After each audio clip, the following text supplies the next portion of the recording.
कि ओबीसी भाइयों का तो खून खौल जाना चाहिए। अरे एक बात बताएं, देश में हर दूसरा आदमी ओबीसी से है और ये जो अनुसूचित जाति जनजाति के लोग हैं ये तो पिसते आ रहे हैं, इनकी कोई सुनने वाला नहीं है देश के अंदर। अरे ये जो कमीशन बना रखे हैं, अनुसूचित जाति आयोग बना रखा है, किसी काम का नहीं है। आप अपनी कोई भी वहां पे जो है शिकायत दे दो, उसके बाद तारीखें लगेंगी और कुछ भी नहीं होना, और अंत में उसके ऊपर फाइनल रिपोर्ट लग जाती है और जो पीड़ित है उसका तो सूचना भी नहीं होती कि उसका जो है केस बंद कर दिया गया है।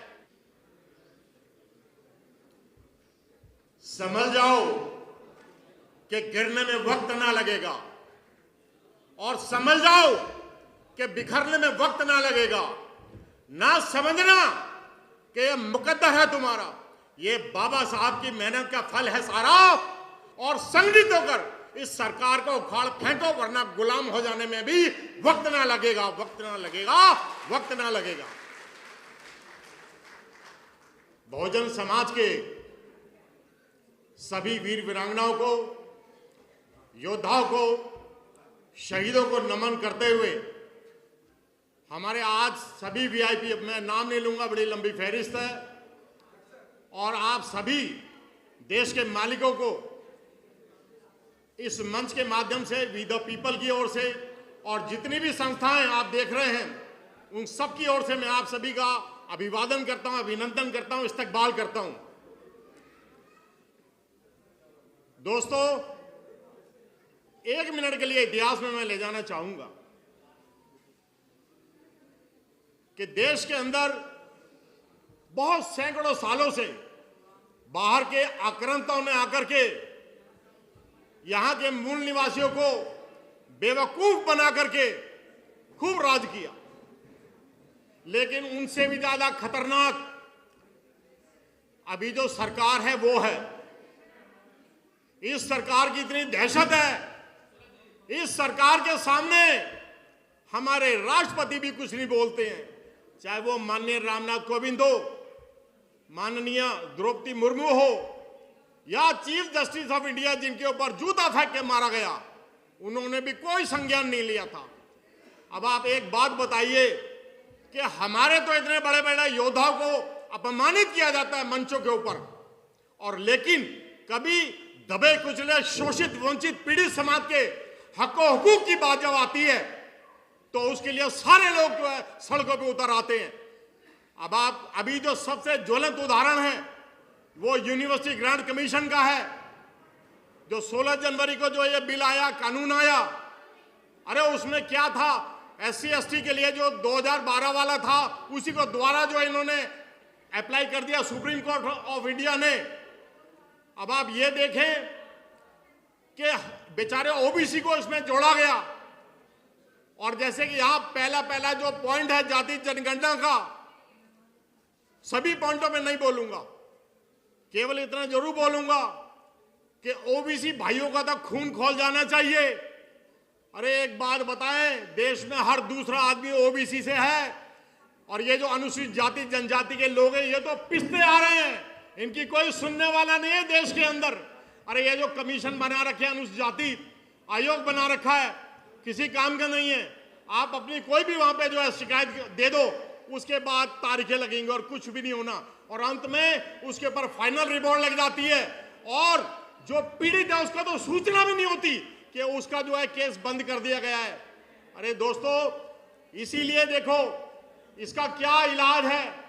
इसका इलाज है कि हम सबको मिलजुल करके और लाखों और करोड़ों की संख्या में रोडों के ऊपर आ जाने चाहिए।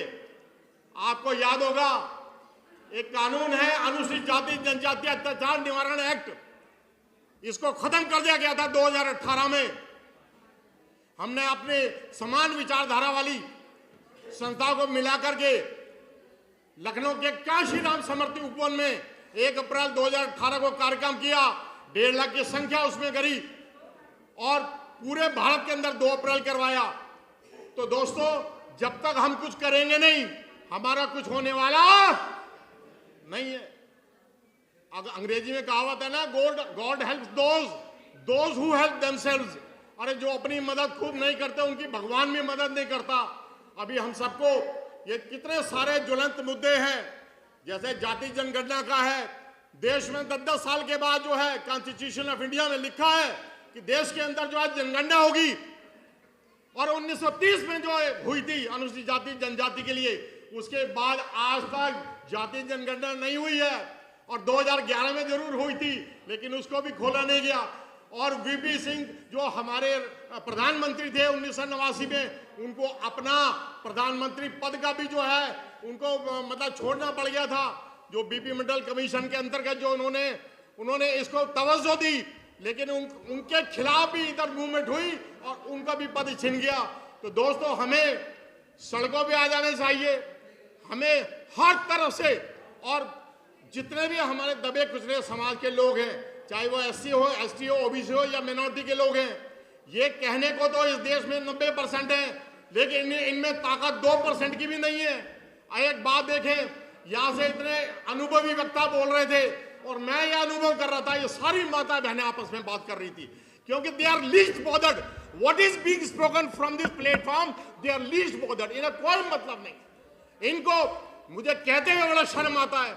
ये हमारी जो गरीब हमारे बहन भाई बैठे हैं, इनको सारे वक्ता समझाते हैं कि भैया अपना कीमती वोट जो बाबा साहब ने अपना पूरा जीवन आप लोगों को दे दिया और आपको वोट डालने का जो अधिकार दिलाया, इस वोट डालने के अधिकार का आप खुद ही मजाक बनाते हैं। अपने जो वोट को आप आधे पौवे में 1500 रुपए में बेच करके और आपकी सरकार ने बन करके आप दूसरों की सरकार बनवाते हैं, और हर साल, हर 5 साल गाली खाते हैं, जूता खाते हैं, और आपकी बात को सुनने वाला कोई भी नहीं है।